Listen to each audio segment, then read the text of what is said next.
Hello and welcome to the United Community Channel. My name is Jack and this is your latest Manchester United news. And we've got a big one tonight. Big show, big talking points. Manchester United, Ineos, Sir Jim Ratcliffe sacks Sir Alex Ferguson. Big news to talk about tonight, guys. The ambassadorial role of Sir Alex Ferguson at Manchester United is no more as part of Ineos's and Jim Ratcliffe's cost-cutting measures. We're going to talk about it, but more importantly, I want to get your opinions on this, guys. Obviously, it's a big talking point, and one that has, from what I've seen online today, divided the fan base an awful lot. And of course, I'll give you my opinions on it as well.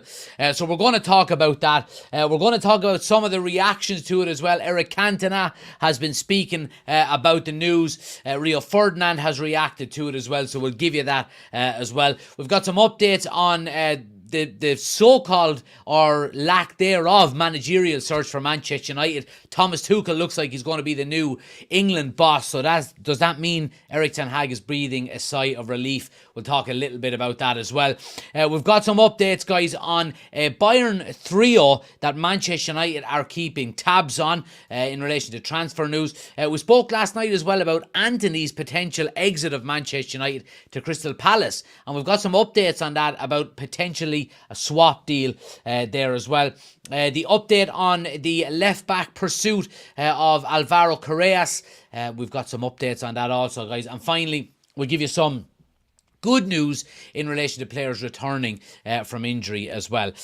So please do smash a like on the video, guys, if you're watching on YouTube. Subscribe if you're new to the channel as well. We're on the road to 13,000 subscribers. And of course, get your comments in as always around what's happened today.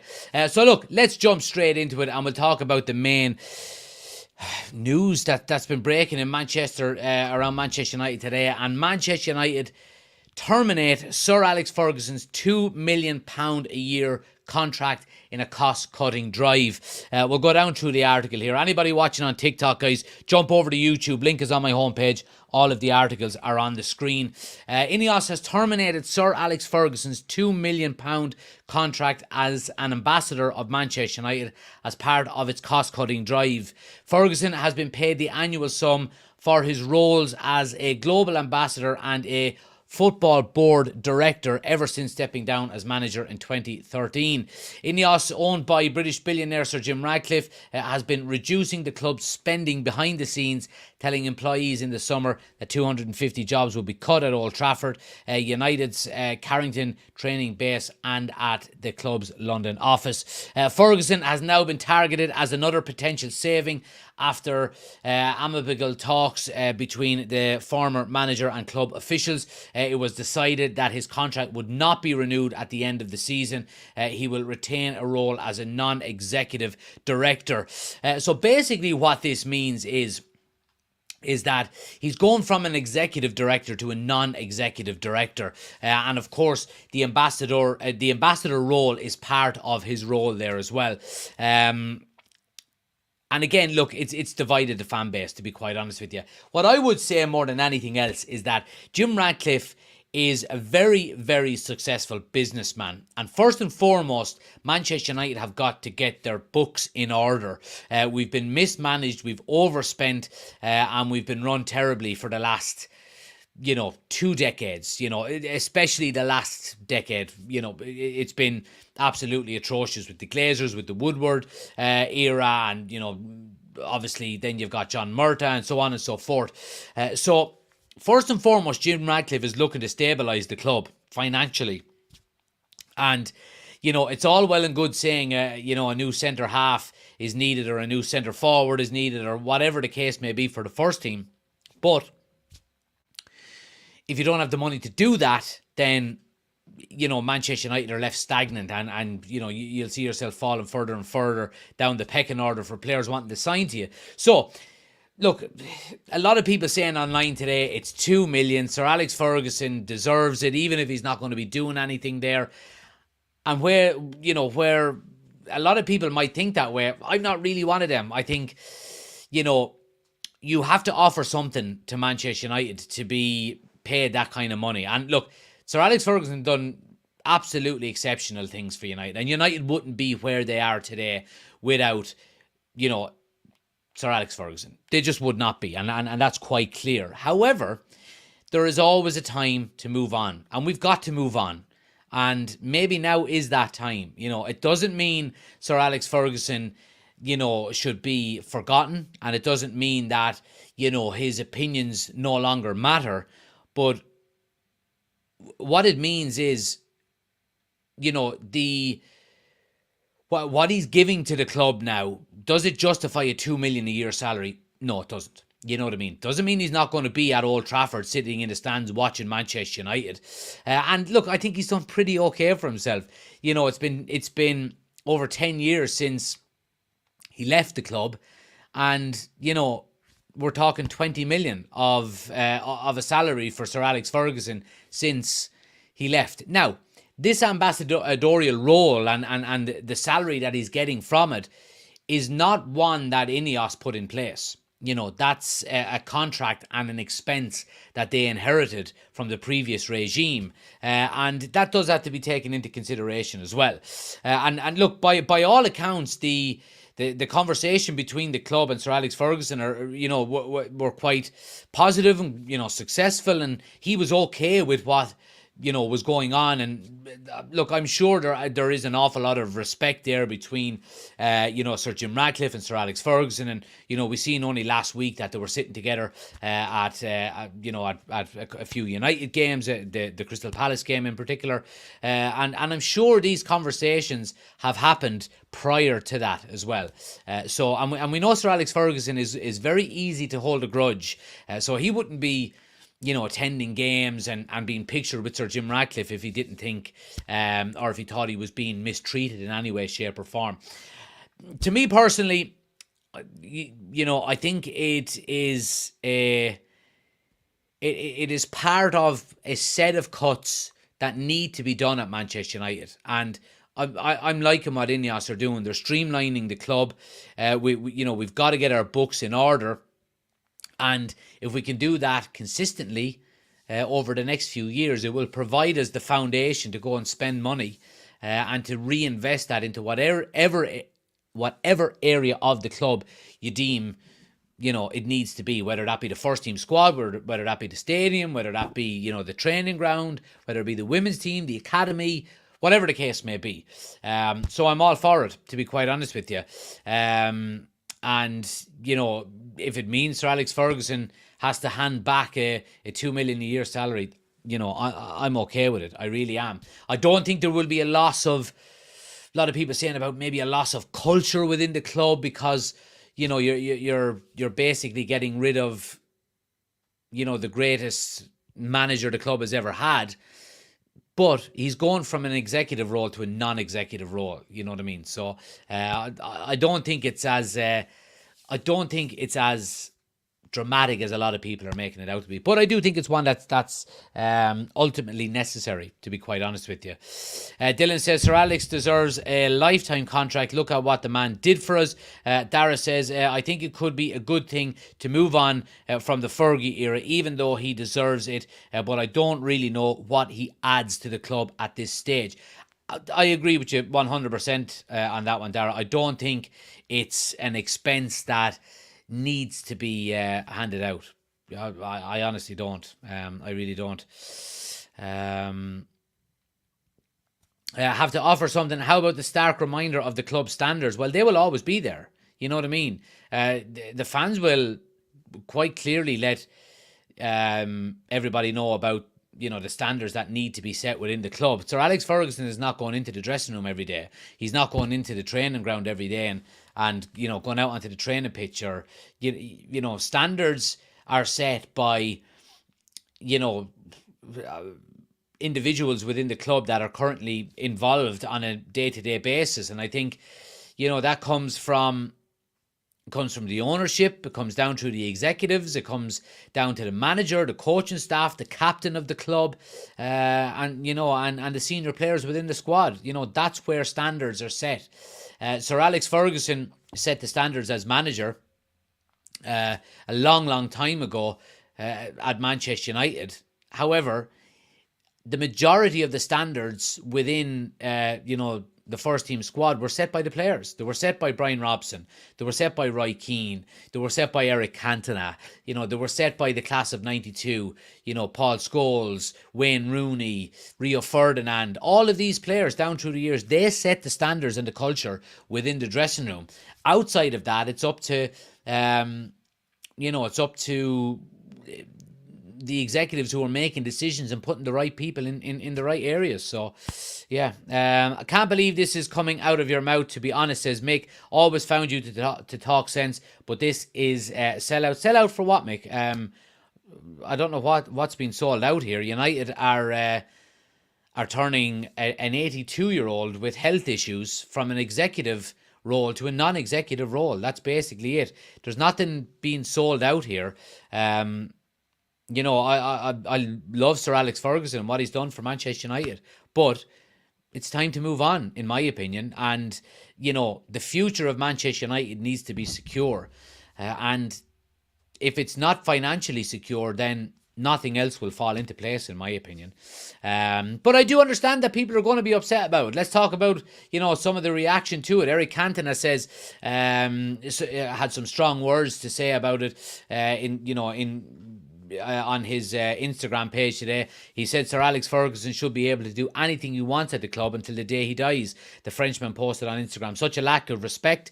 It's totally scandalous. Sir Alex Ferguson will be my boss forever, and I'll throw them in a big bag of shit. That's what he said. Now, of course, you're going to have Eric Cantona, who's very loyal to Sir Alex Ferguson, come out in defence of it, and I completely understand. It's time to move on, though. It's time to move on. Sir Alex Ferguson should not be able to do anything he wants at the club until the day he dies.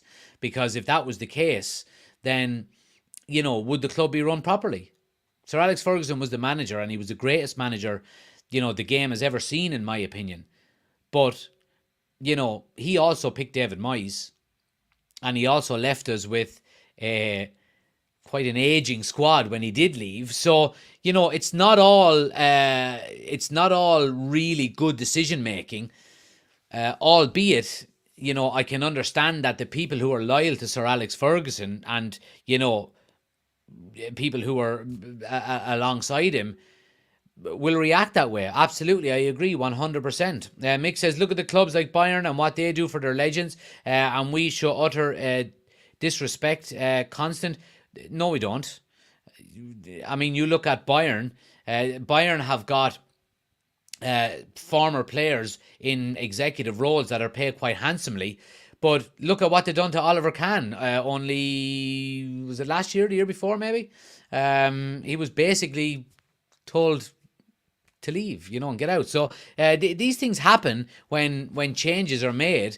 We need to get rid of, and I've said this on quite a consistent basis in relation to the playing squad, we need to get rid of the sentimentality aspect, because you want to have sentimentality for Alex Ferguson, what he's done in the past, brilliant, do it and have it in the past. But we've got to look forward to the future, and that future should not be decided on specifically by Sir Alex Ferguson. He's an 82-year-old man with health issues who had brain surgery a couple of years ago. You know what I mean? He will still be at Manchester United games. He's still has got a non-executive role within the club. He's just no longer getting his executive salary of $2 million a year as an ambassador for the club, and I'm okay with that. I am 100% okay with that. Smooth says, Sir Alex Ferguson has influenced so many youth players to sign, and has dinners with massive sponsors to get them to invest in the club. Well, look, I mean, I don't dispute that. I mean, we know of certain players that Sir Alex Ferguson was rolled out for: Jude Bellingham, Erling Haaland, not Erling Haaland, sorry, Jude Bellingham. There was one other one I can't think, but subsequently it didn't work. And in relation to club sponsors, we've got people in place now to do that. Ineos have got, the likes of Jean-Claude Blanc, who works within the Ineos setup, who is a genius at, building revenue and getting sponsorship deals in the door and so on and so forth. So I think Sir Alex Ferguson sitting down for a chat with sponsors. Yeah, I mean, I think we're moving on, and it's more of it. I think clubs are more modernised than that, to be quite honest with you. It's not the point about the role. The point is that the decision should have been his alone. Why? Why should it have been his decision? If Sir Alex Ferguson decided, that, someone shouldn't be in place as a director of football why should he have that say? He was the manager of Manchester United and nothing else. He's not the owner. Going forward, he doesn't really offer anything to Manchester United in terms of decision making and in terms of, buying players, in terms of sponsorship deals, in terms of money generation, revenue. It's like it's his pension that he's getting each year, and 2 million a year over a 10-year period, 11-year period, 22 million.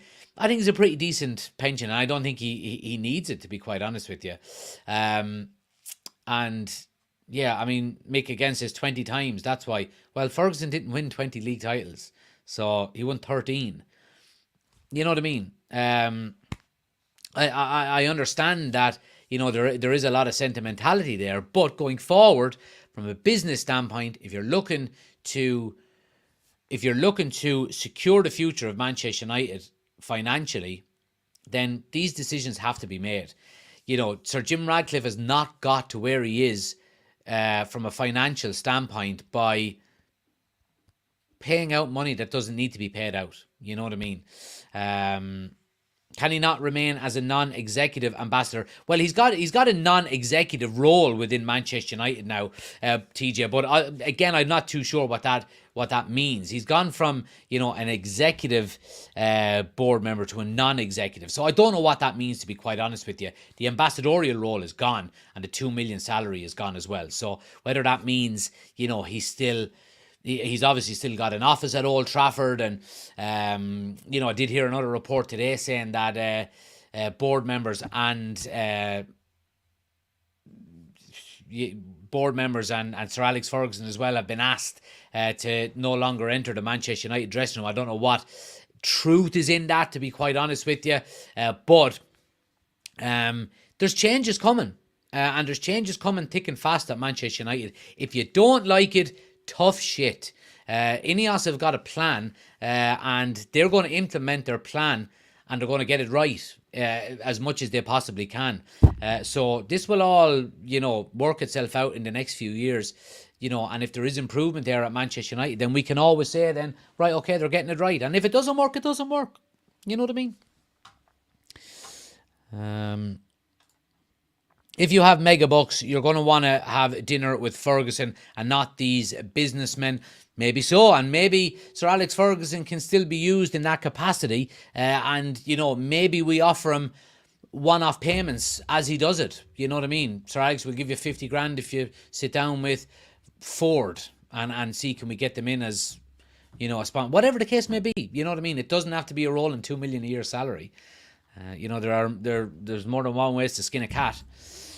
Dylan says it's criminal how they got rid of Sir Alex before Ten Hag. Tuchel is out of options now. Why aren't they focusing on the team more? That's what we care about much more. Well, I disagree with you, Dylan, to be quite honest with you. Saying that why did they get rid of Sir Alex before Ten Hag just has absolutely no context to anything, because it's two completely different things. And they are focusing on the team. They are, I mean, you could see that throughout the summer with the investment that was brought in, and, the player sales and so on and so forth. More than one thing can be true, and more than one thing can be worked on at the same time. In my opinion, they pay Casemiro, and look, I'm going to get onto this whole Casemiro nonsense, Dylan, because you're saying what a lot of people have been, copying and pasting on social media all day. They pay Casemiro 20 million a year. Sir Alex was only 2 million a year. Crazy. Ineos did not give Casemiro 20 million a year, okay? That contract was inherited by the previous regime onto Ineos. Ineos inherited that from the previous regime. Ineos did not give Casemiro 20 million a year. They're trying to cut that out. You know, when you see the contracts that have been given to the new players that have come in this summer under Ineos, they're a lot more stable and secure than the type of silly money that we were given before Ineos came in. So you cannot compare that at all to what's going on at the moment. Ineos are looking to spend money correctly and streamline what they spend. And Sir Alex Ferguson earning 2 million a year when not offering an awful lot to the club anymore is not good value for money. It's simple as that. It's as simple as that. It's business at the end of the day. It's business. Let's see. The great Shankly was asked to leave as well. Managers don't need ex-bosses around. The job is hard enough. Yeah, and look, we've seen it with Sir Alex Ferguson when he was there. You know, obviously Matt Busby was still alive when we won the league title after 26 years. And you know, a lot of the you know, the players of that era would talk about, you know, being, you know, nearly afraid to bump into Matt Busby in the corridors, you know, and the smell of his pipe around Carrington and so on and so forth. And maybe that's what United need. Maybe it's again, it might not be it might not be what everybody wants to hear. And again, I'm not saying this is the right way to do it, but maybe, you know, a break from the past is what United need. You know what I mean? To move forward. I don't know if that's the correct thing to do, but maybe so. Maybe so. I don't know. Burma says he's doing nothing for the club but earning that much. Mick said, sorry, last point. If we all agree, then should Sir Alex Ferguson have been given a ceremony to step down? No. He got a ceremony when he left as manager. Do you not remember, you know, his last game? You know what I mean? He got a stand named after him. He's got a statue outside the fucking ground. What more do you want? You know what I mean? Do you want us all to get down and fucking give him a hand job? You know what I mean? It has to stop somewhere. You know what I mean? Anyway, we're going to move on. Before we do, Rio Ferdinand, I think, hit the nail on the head, to be quite honest with you. He said, as you can see in blue on the screen, if Sir Alex can be taken out, then no one is safe at Manchester United. Anyone can get it now. Ineos sending a massive message to anyone at the club. And I agree with him, I have to say, and I think it's in a statement of intent by Ineos to say nobody is safe here. If you are not pulling your socks up, we'll change you 100%, you know. And that goes all the way from the executives, the sporting director, the football director, the scouts, the manager, the coaches, the players. We'll move you on. You know what I mean? Nobody is safe. And I think that's the way it should be. That's the way it should be. It really should. Right, guys, want to blast through some of the topics that have been coming up today. Obviously, you know, big talk still around Erik ten Hag. Obviously, he's going to be the Manchester United manager for the upcoming few games by the looks of things. But one of the managers that, you know, was heavily tipped to replace him if he was sacked was Tommy Tuchel. And it has been reported, obviously, in the last couple of hours that Thomas Tuchel is set to become the new England boss. So Erik ten Hag is going, right, well, that's one off the list I don't have to worry about. But look, I mean...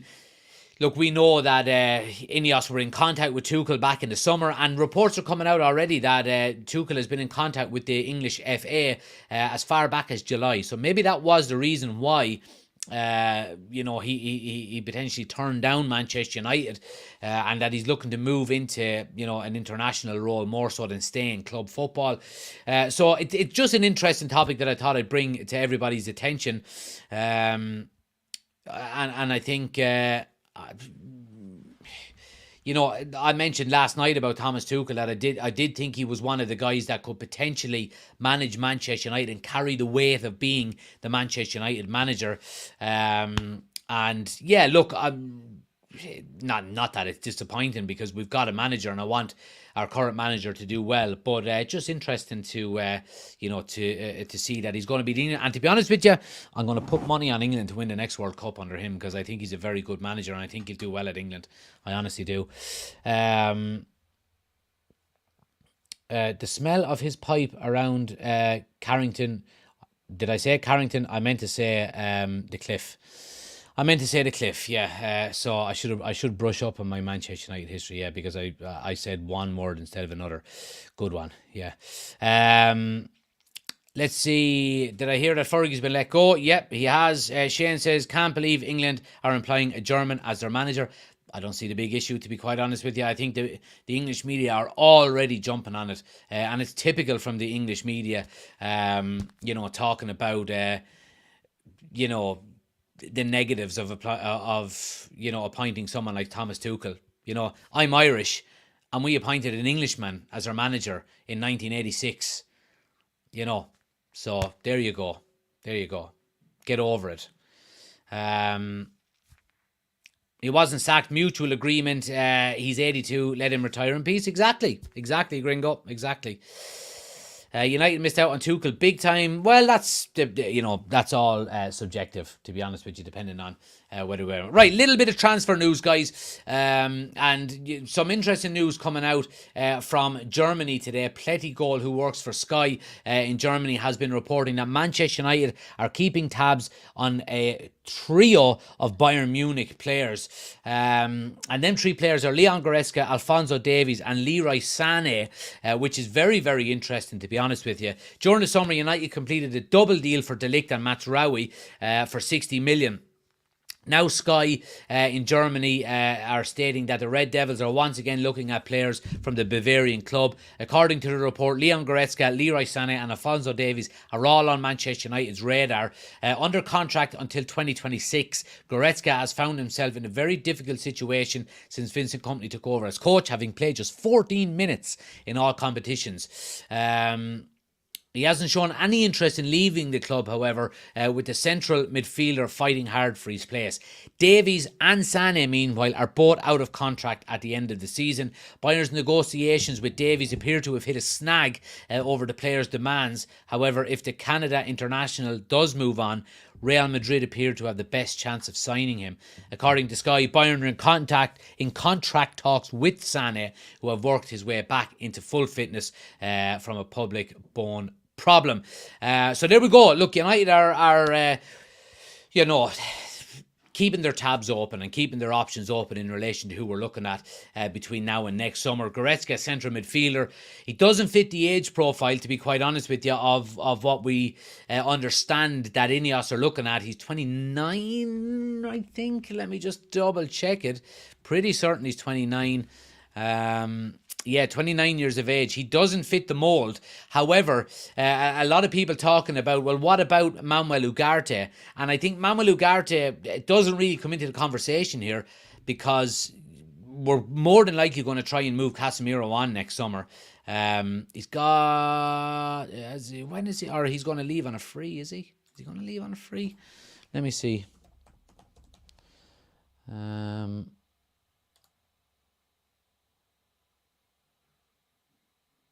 2026. Yeah, so we will be looking to move him on next summer, Casemiro. So we'll more than likely be going back in for another central midfielder. And we know that Christian Eriksen is going to leave next summer as well. He's pretty much stated that this will be his last year with United.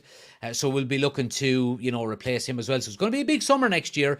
However, Goretzka, 29 years of age, doesn't really fit that age profile that we've heard around Ineos.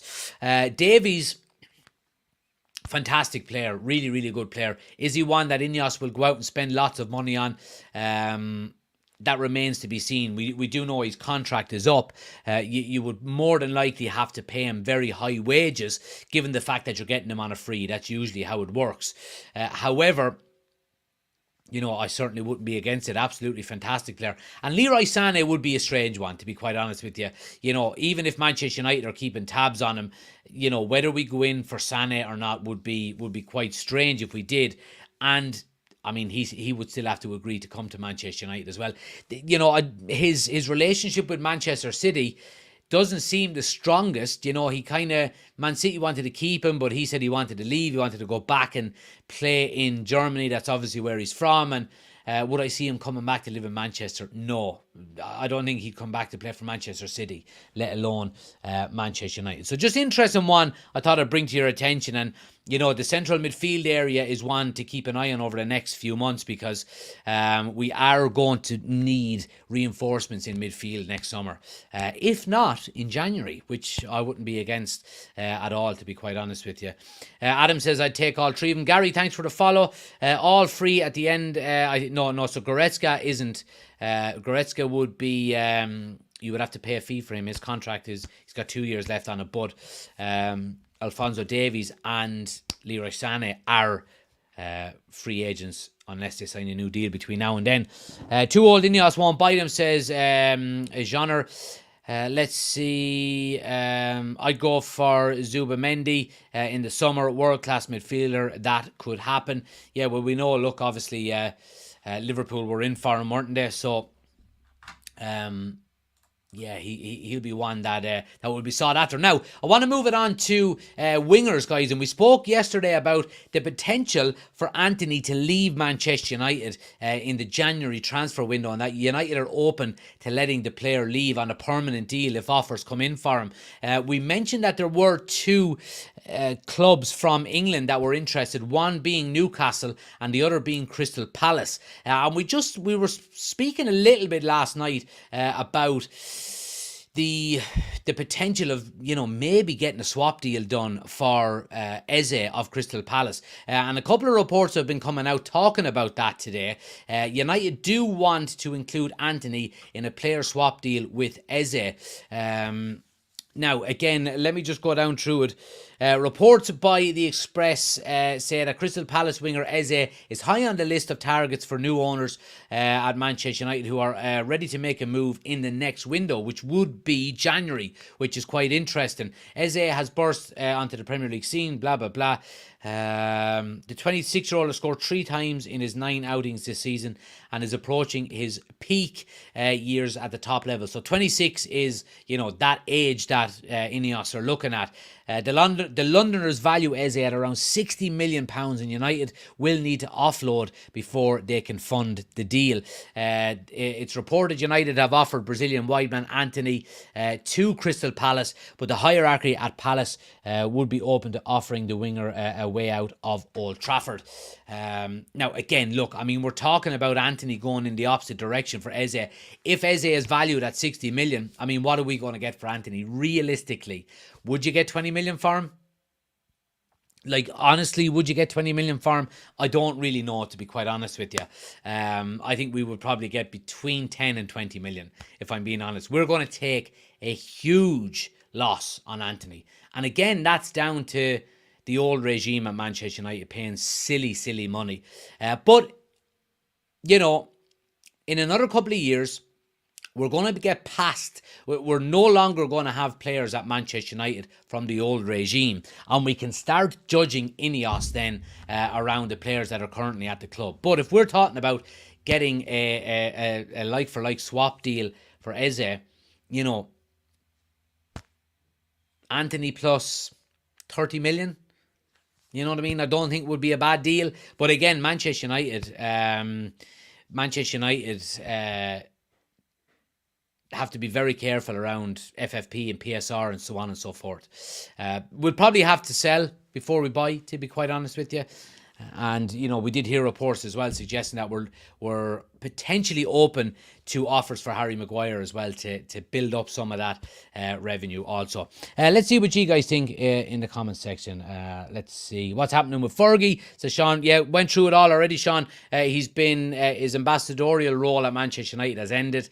Ineos have not renewed his contract, and he goes from an executive to a non-executive role. Benny says, stop calling United we. Do you support a League of Ireland? Oh, here we go, the usual nonsense. No, I don't, because there's no League of Ireland team in where I live, in Kilkenny. I used to, Benny, when Kilkenny City were around, but I don't anymore because I'm not supporting anyone else. So yeah, there you go. You can rest assured now, Benny, that, your precious little League of Ireland, is still there. Fucking bullshit. Anyway, Adam says we could have signed Antony for 40 million instead. Palace will offer like 100 million for Eze, or will want 100 million for Eze. Well, look, there we go. Support the Blues. Oh yeah, I'll go down and support. Yeah. Waterford United, yeah, sure. I played with Waterford United under 21s, and I still wouldn't support them because they're not Kilkenny. So there we go. So go on off and enjoy your League of Ireland nonsense, Benny, and I'll just stay here supporting my club, Manchester United, the same club my father supported and the same club my grandfather supported. So there you go, with your precious little League of Ireland. Anyway, although the running is pretty exciting this year in the League of Ireland, I'd love to see Galway United win it, to be honest with you. Shells for Life says, Semtex Kid, there we go, happy days. Anyway, back on to more important topics than the League of Ireland. We were talking last night about Alvaro Fernandez and United's potential 16.5 million buyback clause that we've got for him at Benfica. And we were discussing whether he would actually come back to Manchester United, weren't we? And reports today are suggesting that he prefers a move to Real Madrid over Manchester United. And why wouldn't he? You know, if Real Madrid are looking for you, why wouldn't you? Again, you know, we've got to take all of these reports with a pinch of salt, given the fact that yesterday we were speaking that Real Madrid are currently not overly pushed on signing a left back. So he might prefer to move to Real Madrid, but Real Madrid also, you know, have to prefer to move for him. And there we go. So that remains to be seen. But I don't think United will be going back in for Alvaro Fernandez. I do think we need a left back, and I think it'll be a priority next summer, if not this January. You know, there's been talks of Kirkes from Bournemouth and Robinson from Fulham being linked with United. We'll see in January. I think there could potentially be deals to be done in January, but it does look like we'll have to sell players before we buy as well. And finally, guys, a little bit of positive news. Mason Mount is back in training for Manchester United as Eric Ten Hag prepares for the visit of Brentford. We know he was out for a couple of games. He got stitches, didn't he, on his return. It looks like he's more than likely going to be available for the Brentford game on the weekend. I will be doing a match preview for it, guys, so make sure you are keeping an eye out for that. We'll be doing that Thursday night live, so we'll do the match preview and then we'll talk about any of the news that's been on that day. Any news on Euro? There has been some small updates in relation to Euro, in relation to there's a couple of other ones there. Nobody that was out before the international break, bar Mason Mount, is back after the international break as far as I'm aware, but Euro is progressing quite well according to a couple of different reports today. So anyway, guys, tomorrow night then will be the Ultimate Manchester United quiz episode number 2 for members only on YouTube. So if you do want to get involved in that, make sure you're joining as an official channel member down below. Hit the subscribe button as well, guys. We're closing in on 12,000 subscribers on YouTube, 13,000 subscribers on YouTube, which is absolutely fantastic. 50,000 followers nearly on TikTok as well, so keep hitting that follow button. So happy days. I hope everyone enjoys the League of Ireland. That's looking forward to it there on TikTok. The usual nonsense coming from TikTok. It's a little bit more sophisticated over here on YouTube. Anyone that's sick of listening to lads like Benny there on TikTok, come on over to YouTube. It's a lot more sophisticated over there. Do you live in Ireland? I do, Adam.